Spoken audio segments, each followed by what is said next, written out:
성경 맨 가운데 시편 다음에 있는 말씀이죠. 제가 가지고 있는 성경은 939쪽입니다. 잠언서 25장 11절로 13절 말씀. 성경을 다 찾으셨으면 하나님의 말씀으로 믿고 감사히 받겠습니다. 아멘. 다 자리에서 일어나셔서 우리에게 주신 말씀을 함께 합독하면서 하나님의 음성을 듣습니다. 경우에 합당한 말은 아로새긴 은총의 금사관이라. 슬기로운 자의 청은 청정한 길의 근거리와 정식이니라. 충성된 사람은 그를 보내니에게 마치 추수하는 날에 얼음 냉수 같아서 능히 그 주인의 마음을 시원하게 하느니라. 아멘. 자리에 앉아 주시기 바랍니다. 오늘도 우리 신명교회에서 함께 뵈는 여러분 진심으로 환영하고 축복합니다. 우리 옆 사람과 인사 한번 하겠습니다. 오셨으니 잘하였나이다. 오셨으니 잘하였나이다. 축복합니다. 존경합니다. 사랑합니다. 자, 가슴에다 손을 얹고 이렇게 고백합니다. 나는 이래봬도 하나님이 그냥 두고 보시기에도 아까운 사람이다. 시작. 나는 이래봬도 하나님이 그냥 두고 보시기에도 아까운 사람이다. 아멘. 더울 줄 알지만 계속 덥고 그러니까 불쾌지수가 올라가고 짜증스러운 일들이 많이 생기잖아요. 이럴 때 우리는 늘 찬 것을 생각하게 되고 시원한 자리를 찾게 되고 그러죠. 어느 미국 가는 비행기 안에 한 남자와 한 여자가 좌석에 앉았습니다. 그 남자는 직업이 변호사였고 내노라한 사람이었고 여자는 아가씨였는데 평범한 사람이었습니다. 비행시간이 길어지다 보니까 거기에 이제 변호사가 옆에 있는 아가씨에게 우리 무료하게 이렇게 가지 말고 우리 서로 퀴즈를 내가지고 맞히면서 갑시다. 그러니까 그 아가씨가 싱쿵둥하면서 들은 척도 안 하는. 그래서 변호사가 다시 용기를 냈습니다. 그냥 퀴즈 내지 말고 우리가 퀴즈를 내가지고 맞히면 돈을 받고 못 맞히면 돈을 내는 식으로 이렇게 합시다. 그래서 문제 하나에 10,000원씩 이렇게 주고받는 걸로 합시다. 그런데 그 아가씨가 그 말 그때도 시큰둥하고 대답을 하는 거예요. 이 변호사가 자기가 내놓으라 한 사람이라는 생각을 하면서 다시 제안을 했습니다. 그러면 아가씨, 내가 못 맞히면 아가씨한테 50만 원을 주고 아가씨가 못 맞히면 나한테 10,000원을 주세요. 그러니까 아가씨가 시큰둥하더니만 그러면 해봅시다 그러더라는 거예요. 그래서 이제 변호사가 거기에서 문제를 낸 거예요. 지구에서 달까지 몇 킬로인지를 알아요? 그러니까 아가씨가 호주머니에서 마음을 딱 끄집어내요. 무슨 얘기를 모른다는 거지. 아가씨가 문제를 냈습니다. 올라갈 때는 3발로 올라가고 내려올 때는 4발로 내려오는 건 뭐예요?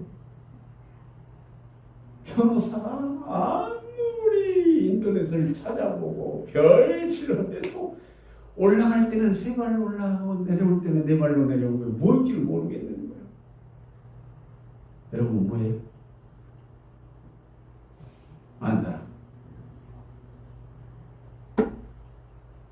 변호사가 최선을 다해도 안 되니까 약속한 대로 할 수 없이 50만 원을 줬습니다. 50만 원을 주고 그 아가씨에게 물었습니다. 올라갈 때는 3발로 올라가고 내려갈 때는 4발로 내려온 게 뭐예요? 아가씨가 호주머니에서 10,000원을 꺼내고 줬습니다. 안 사람만 묻고 변호사님 뭔 얘기를 하는 건지 아직도 감이 안 잡힌 사람은 웃지도 않고 눈만 뜨고 해가지고 있는 거예요. 그걸 보다 뭐라네? 형광등이라고 해요. 응? 이렇게 짜증날 때 있잖아요. 말 한마디를 들어도 이렇게 좀 시원한 말을 할 수 있는 사람, 그 시원한 말을 들을 수 있는 사람은 참 관계가 좋아지고 또 그런 사람과는 만나고 싶고 그렇잖아요. 여러분, 우리가 그 정채봉 씨가 쓴 만남이라고 하는 글에 보면 사람과 사람의 만남에 생선 같은 만남이 있다. 만나면 만날수록 비린내 나는, 잡으면 잡을수록 비린내 나는 생선 같은 만남이 있다는 거예요. 그리고 어떤 만남은 꽃봉오리 같은 만남이 있어서 한참 필 때는 좋아하고 가까이 하지만 그저 저버릴 때는 그냥 헌신짝 버리듯이 버리는 만남도 있다는 거예요. 그리고 꼭 건전지 같은 만남도 있다는 거예요. 힘이 있을 때, 돈이 있을 때, 사업이 성공할 때는 그냥 달라붙어가지고 하다가 힘 빠지고 돈 없고 하면 그냥 내버리는 건전지 같은 만남도 있다는 거예요. 그리고 의미 없이 만났다가 의미 없이 헤어져 버리고 기억에도 있는 줄 없는 줄 모르는 지우개 같은 만남도 있다는 거예요. 그런가 하면 땀날 때 닦아주고 눈물 흘릴 때 닦아주는 손수건 같은 만남도 있다. 여러분도 사람과 사람과의 만남이 다양한 만남이 있죠. 이 사람은 만물의 영장이요 사회적 동물이라고 말하지 않습니다. 사람에게서 받는 상처 때문에 아픔을 겪는 사람이 너무 많죠. 그래서 사람한테 받는 상처 때문에 아파서 사람을 가까이 하지 않으니까 외로운 거예요. 외로워서 사람을 가까이 하니까 상처를 주어서 괴로운 거예요. 홀로 있어 외로울 수도 있고 같이 있어 괴로울 수도 있어요. 여러분, 이런 불가분의 관계 속에 우리 인간은 살아가고 있는 거예요. 그런데 사람과 사람과의 관계 속에서 이어지는 그 관계의 정석 가운데 가장 중요한 게 언어잖아요. 언어. 하나님이 우리 인간에게 주시는 축복 가운데 가장 그 축복이 언어의 축복이에요. 제가 늘 말씀을 드렸지만 이 전쟁에서 총알에 맞아 죽은 사람보다 평상시 가까이 서로 관계하면서 상대방의 말에 맞아서 죽는 사람이 수요가 더 많다.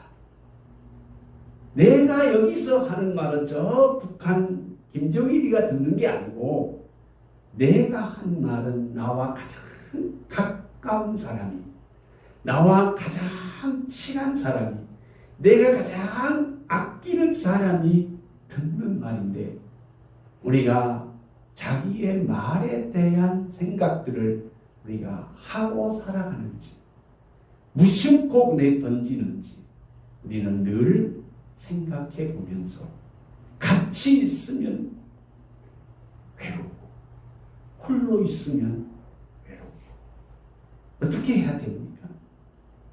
오늘 본문의 13절의 말씀을 보면 충성된 사자는 그를 보낸 이에게 마치 추수하는 날에 얼음 냉수 같아서 능히 그 주인의 마음을 시원하게 하느니라. 자, 이 삼복도에 여러분 가까이 있는 사람의 말 한마디가 내 마음에 3년 묵은 체증이 싹 내려가는 것처럼 시원한 냉수 한 그릇을 먹는 것처럼 등골이 싸늘해지는 그런 좋은 일들은 없을까? 오늘 이 잠언 기자는 대부분 잠언은 솔로몬이 썼다고 말하지 않습니까? 솔로몬의 잠언은 이 한 단락 한 단락으로 이렇게 되어지기보다는 거의 한 절 한 절로 교훈을 우리에게 주고 있습니다. 근데 오늘 본문의 11절부터 13절의 말씀을 통해서 주인의 마음을 시원케 하는, 사람의 마음을 시원케 하는, 형제의 마음을 시원케 하는, 아내의 마음을 시원케 하는, 남편의 마음을 시원케 하는, 자식의 마음을 시원케 하는 게 뭘까? 이 더운 여름에. 여러분 오늘 본문에서 수수께끼를 한번 찾아보도록 하죠. 11절 같이 읽겠습니다. 경우에 합당한 말을 아로새긴 은쟁반의 금사관이라. 무엇가 사람의 마음을 시원케 하느냐? 경우에 합당한 말, 아로새긴 은쟁반의 금사관이라. 여러분 옛날에 왕궁이나 부잣집에는 이렇게 그 장식물로 돈이 많으니까 은쟁반을 만들어 가지고 거기에 금사과를 만들어서 그걸 보면서 좋아했던 부자나 왕궁의 명물이라고 해요. 그런데 그 앞에 붙여진 말이 경우에 합당한 말. 경우에 합당한 말은 아로새긴 은쟁반의 금사관이라. 너무 멋있다는 것이요. 너무 값지다는 것이죠. 너무 보기에 좋다는 것 아니겠어요? 뭐가? 경우에 합당한 말. 그럼 경우에 합당한 말이라는 게 뭐예요? 경우에 합당한 말. 유명한 베스데이라고 하는 사람은 새 황금문이라고 하는 얘기를 했어요. 사람은 누구든지 다 대화를 하고 살아가는데 이 베스데이가 하는 말은 새 황금문을 통과한 말은 하지만 새 황금문을 통과하지 않는 말은 해서는 안 된다는 거예요. 첫째 황금문이 뭐냐? 네가 지금 하려고 하는 말이 진실한 말이냐? 사실이냐? 사실이지만 진실한 말이 아니면 안 해야 된다. 사실과 진실을 여러분 아십니까? 자, 몸이 뚱뚱한 사람이 있어요. 너 왜 이렇게 살쪘냐? 그 말이 거짓이에요, 사실이에요? 사실이죠. 사실이지만 그 살쪄 있는 사람을 보고 너 왜 이렇게 살쪘냐? 하고 말한 건 사실이지만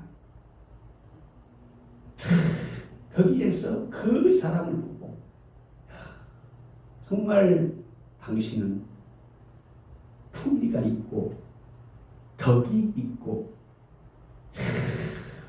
아담하게 보입니다. 이건 진실이다. 경우에 합당한 말, 사실을 얘기하지 않고 진실을 얘기하는 사람. 두 번째, 같은 말이지만 지금 네가 하려고 하는 이 말이 이 시간에 필요한 말. 같은 말이지만 그 시간에 해야 될 말이 있고 하지 말아야 될 말이 있잖아요. 그렇죠? 그 여러분 못 느껴요? 화가 났을 때 말을 하면 안 되는 거죠. 그렇죠? 근데 화가 났을 때 내뱉어버린 말 때문에 모든 관계가 틀어져 버려요. 지금 네가 하려고 하는 말이 지금 이 시간에 필요한 말이야. 그리고 세 번째는 지금 네가 하려고 하는 말이 상대방에게 유익된 말. 이 세 황금문이 통과된 말이라면 아낌없이 나발을 불어라. 그러나 이 세 가지 중에 하나라도 걸린다면 그건 여기까지 나왔어도 그냥 집어넣는 게 좋다. 베스데이라고 하는 말, 베스데이라고 하는 사람이 새 황금문을 우리에게 주시는 이 말은 경우에 합당한 말이 뭔가를 우리에게 가르쳐주고 있는 것. 경우에 합당한 말은 아로새긴 은쟁반의 큰 사과와 같다. 하나님이 우리에게 주시는 축복 가운데 가장 큰 축복이 언어의 축복이거든요. 여러분, 좋은 것일수록 비싼 것일수록 값나간 것일수록 그걸 다루기가 쉽지 않습니다. 여러분, 옷도 있잖아요. 비싼 옷은 막 입으면 안 됩니다. 그렇죠? 비싼 옷은 참 조심해서 입어야 돼요. 여러분이 값지다고 생각하는 금은 보석을 막 쓰면 안 됩니다. 여러분 가운데 혹시 명품 가방을 사가지고, 명품 가방이 뭐 10만원, 20만원 한 게 아니잖아요. 수백만원, 수천만원 해요. 우리 교인들은 명품 가방이 뭔지도 모르니까 그냥. 명품 가방을 들고 가다가 갑자기 손앞비가 쏟아지니까 그 명품 가방을 머리에다 이고 간 여자 있어, 없어? 없어. 비 안 맞는다. 똑같이. 여러분, 하나님이 주시는 축복 가운데, 우리에게 주신 복 가운데 가장 큰 복이 언어의 축복.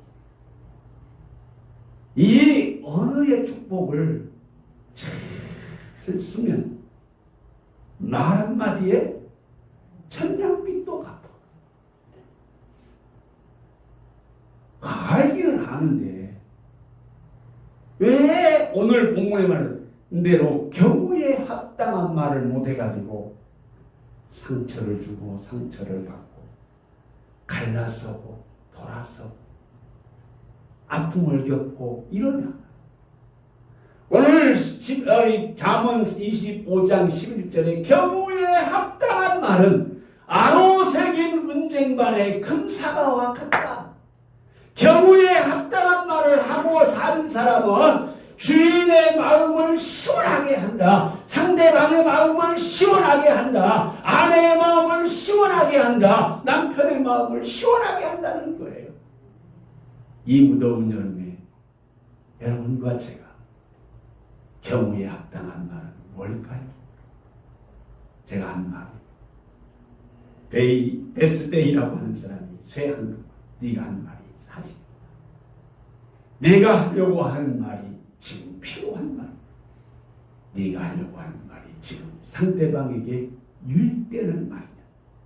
이것을 우리가 늘 생각하면서 내가 말을 하고 살면 그 말에는 경우에 합당한 말이 되리라 믿습니다.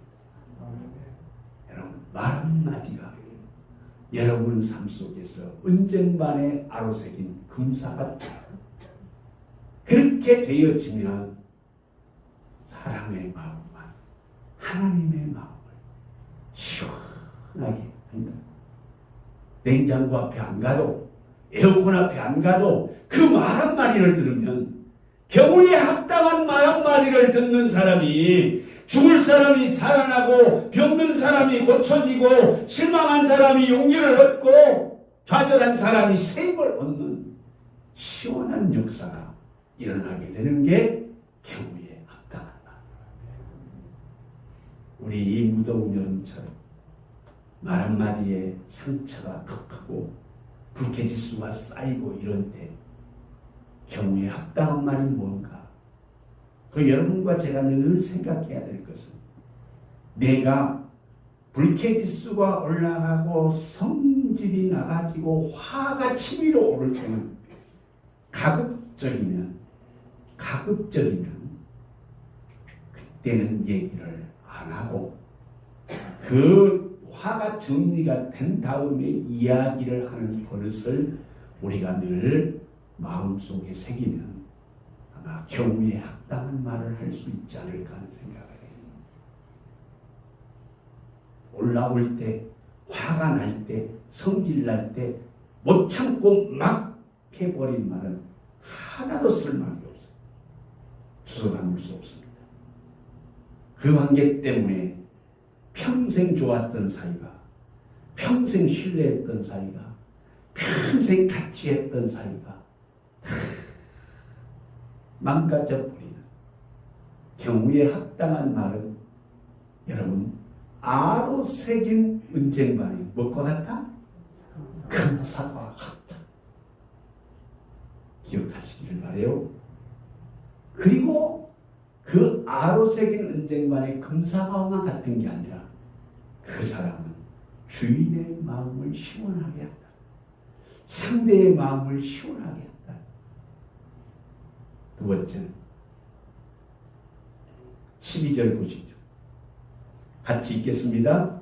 슬기로운 자의 책망은 청종하는 귀에 금고리와 정금 장식이니라.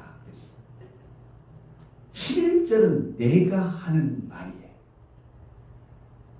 자, 12절은 슬기로운 자의 책망.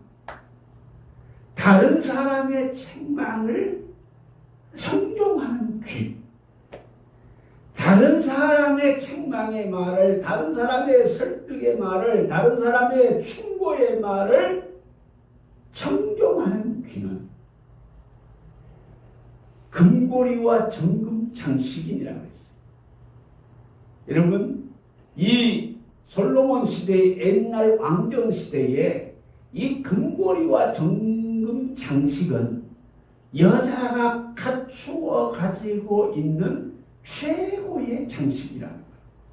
그러니까 귀걸이, 목걸이, 팔찌, 가락지 이 모든 일체 세트가 바로 어떤 거냐? 슬기로운 자의 책망을 청종하는 귀를 들고 가지고 사는 사람은 그렇다. 여러분, 우리가 세상에 살면서 가장 어려운 게 나에게 슬기로운 충고를 하는 사람의 말을 우리는 거절하고 도외시하고 덮어버리고 안 들려고 하는 게 우리 죄성을 가진 인간들의 모습이에요. 한 젊은 청년이 입사를 하기 위해서 면접을 보게 됐습니다. 여러 사람이 면접을 보게 되는데 여러 면접관들이 앉아가지고 그 청년에게만 눈길을 주면서 이런 얘기를 했습니다. 여보게, 자네는 지금 마치 넋이 나간 사람 같은 얼굴을 하고 있는데 그 얼굴이 무척이나 길군. 그러면서 문제를 냈습니다. 혹시 머저리와 바보가 어떻게 다른지 알겠는가? 그러니까 그 청년이 얼굴을 붉히면서 팍 화를 낼 줄 알았습니다. 그런데 그 청년이 빙그레 웃으면서 대답을 했습니다. 뭐라고 대답을 했냐면, 결례되는 질문을 하는 쪽이 머저리고 그런 말에 대답을 하는 쪽이 바보입니다. 그랬다. 여러분, 그 면접관에게 찍힌 줄 알았지만 합격자 발표를 했는데 그 청년이 합격을 한 거예요. 여러분, 우리는 그 유명한 김창옥 씨 강연 잘하는 사람 있잖아요. 그 사람의 유튜브에 보면 강연 가운데 어떻게 하면 좋은 아내를 얻을 수 있는지요 하는 질문을 받게 될 때 그 질문에 이렇게 말을 했다고요.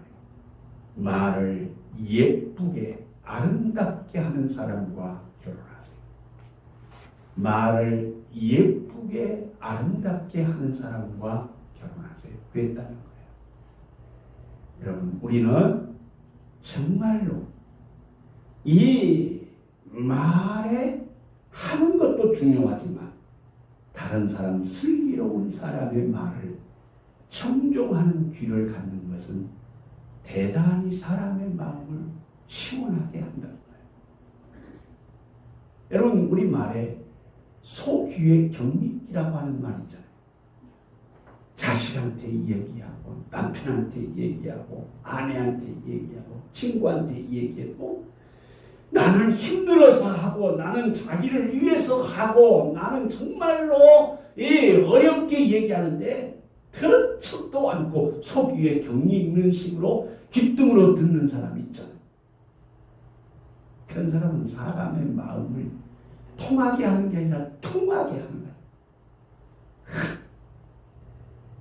배고 싶죠. 다시는 내가 나한테 얘기한가 봐. 다시는 내가 충고한가 봐. 다시는 내가 좋은 말을 한가 봐라고 말을 안 하는 경우들이 많잖아요. 오늘 본문 12절에 슬기로운 자의 책망. 슬기로운 자의 책망은 오늘 금고리의 정금 장식입니다. 여자들은 금방 앞을 지나갈 때 그냥 지나가려고 하는 사람들이 거의 없다고 해요. 뭔가 갖고 싶은 욕심. 못 가지니까 눈욕이라도 하고 싶은 욕심. 사지도 않으려면서 왜 끼어보는지. 그만큼 금고리와 정금 장식은 갖고 싶은 욕심이 있는 거죠. 자, 슬기로운 자의 책망.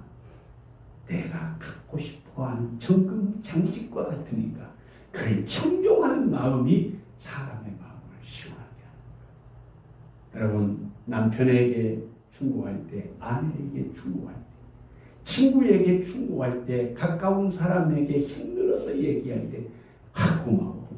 그 말을 잘 받아들이고 수용하는 사람은 사람의 마음을 시원하게 한다. 그렇게 우리는 이 묻은 여름속에 하는 말도 중요하지만 듣는 귀도 중요하다. 그러므로 우리가 슬기로운 자의 책망을 수용할 수 있고 청종할 수 있는 귀를 갖는 사람이 정금 장식의 금고리를 갖는 거예요.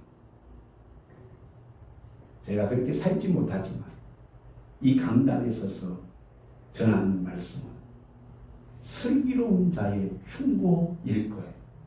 그렇죠? 그런데 제가 한 말을 귓등으로 듣고 목사님 설교나 빨리 끝내세요.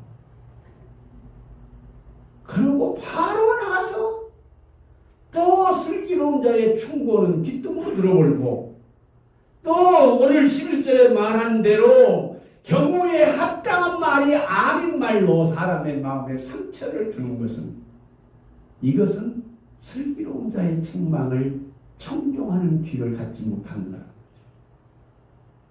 슬기로운 자의 책망을 청종하는 귀는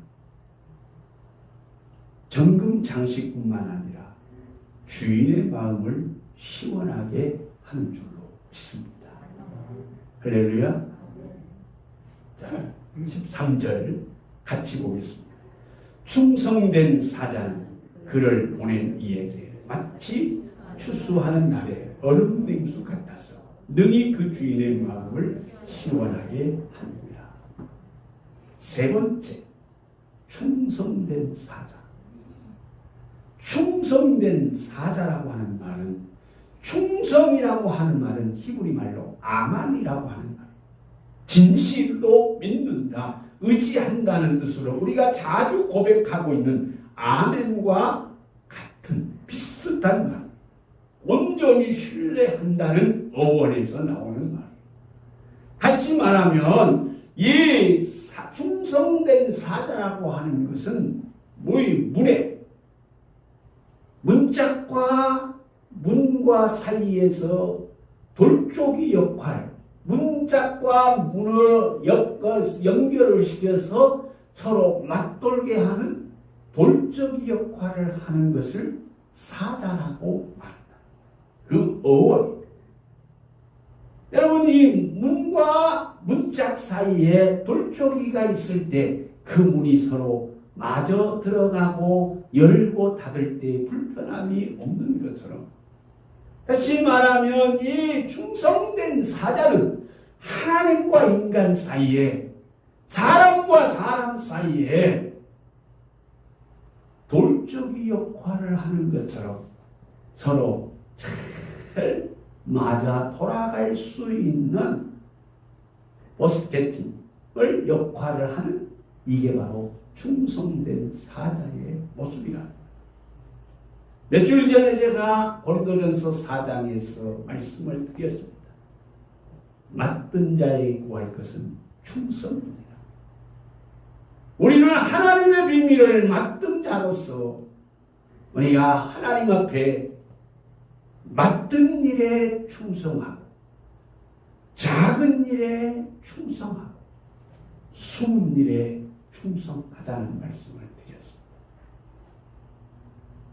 제가 한문을 잘 모르지만 한문으로 제가 설명을 했어요. 충자라고 하는 것은 가운데 중에다가 마음 신별을 붙이는 게 충자. 성자, 말씀 원변에다가 이룰 성자를 붙이는 게 성자다. 충성이라고 하는 말은 내 마음 중심을 바쳐서 하나님 말씀을 이루어 드리는 것을 충성이다. 사돈의 묘지에 벌초하듯이 그냥 살아가는 게 아니라 내 마음 중심을 바쳐서 하나님 말씀을 이루어 드리는 삶, 이게 충성된 사자. 이 충성된 사자, 이렇게 마음을 다하여서, 뜻을 다하여서, 정성을 다하여서, 성품을 다하여서 하나님을 섬기는 것뿐만 아니라 문과 문틀 사이에서 돌적이 역할을 하면서 거기에서 마음을 다해서 서로 맞아지게, 서로 불협화 나지 않게, 이렇게 충성된 사자는 오늘 본문에 글을 보낸 이에게 마치 추수하는 날의 얼음 냉수와 같아서 그 주인의 마음을 시원하게 한다고 말하고 있습니다. 사랑하시는 여러분, 한 일이 열 일이라는 말이 있어요. 한 가지 일을 한 것 보면 10가지를 알 수 있다는 옛말이죠. 충성된 사자.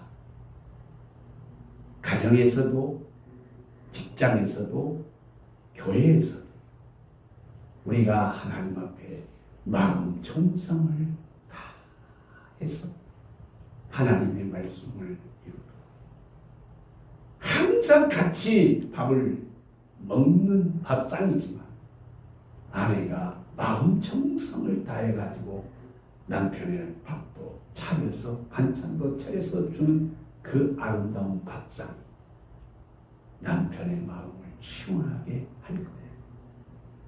그냥 맨날 주는 밥이니까 개밥 퍼도 주시고, 이렇게 퍼서 주는 아내의 그 정성 없는 밥을 먹는 남편은 마음이 퉁해질 거예요.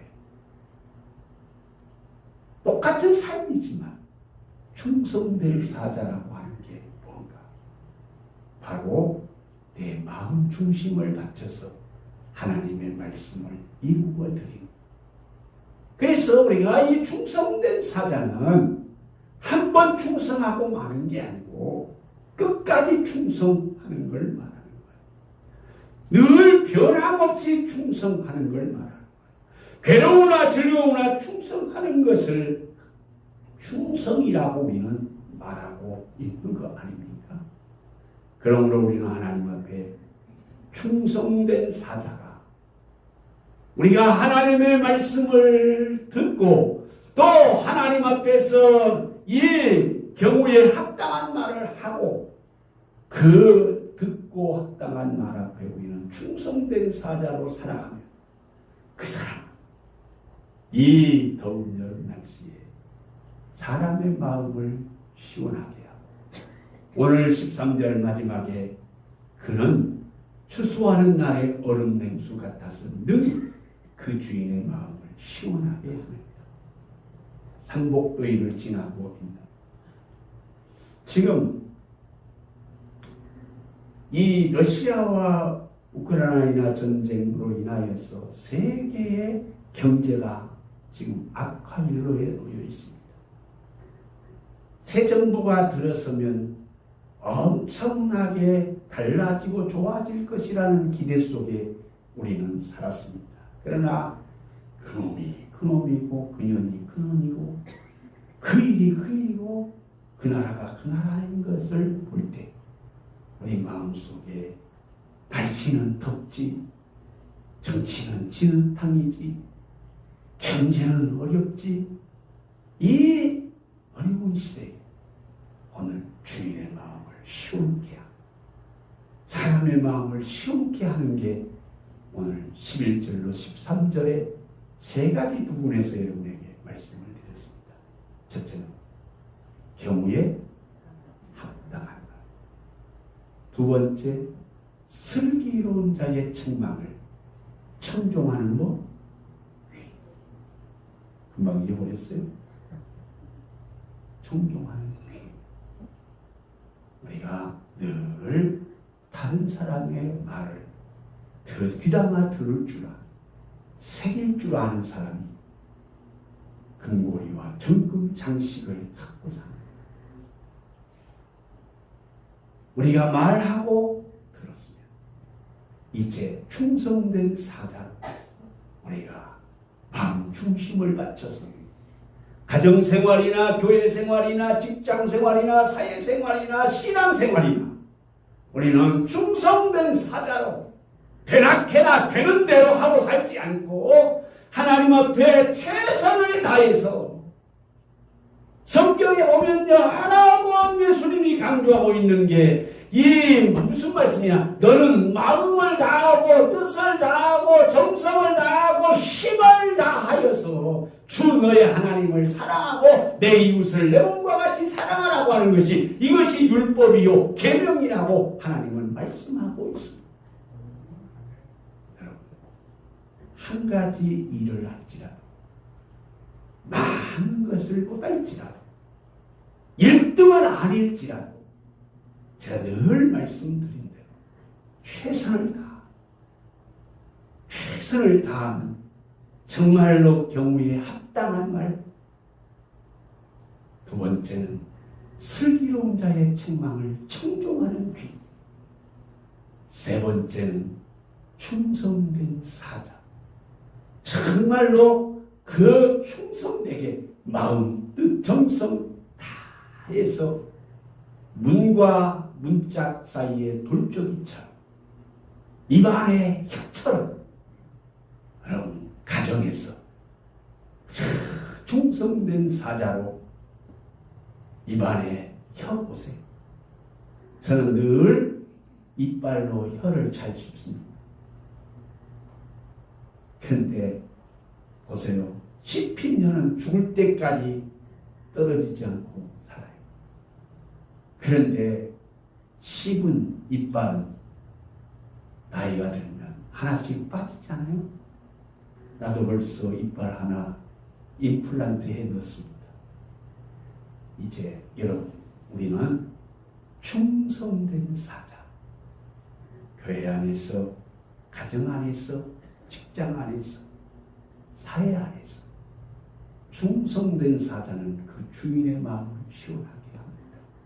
주님의 마음뿐만 아니라 나와 관계된 가까이 있는 지인의 마음, 남편의 마음, 아내의 마음, 목사의 마음, 집사의 마음, 권사의 마음, 성도의 마음, 사장의 마음, 누구의 마음도 시원하게 하는 이런 여름 날씨에 우리에게 주시는 말씀을 여러분과 제가 마음에 새기는 이런 복된 성도가 되기를 주의 이름으로 축원합니다. 기도하겠습니다. 하나님 아버지, 은혜와 사랑을 감사합니다. 주인의 마음을 시원케 하는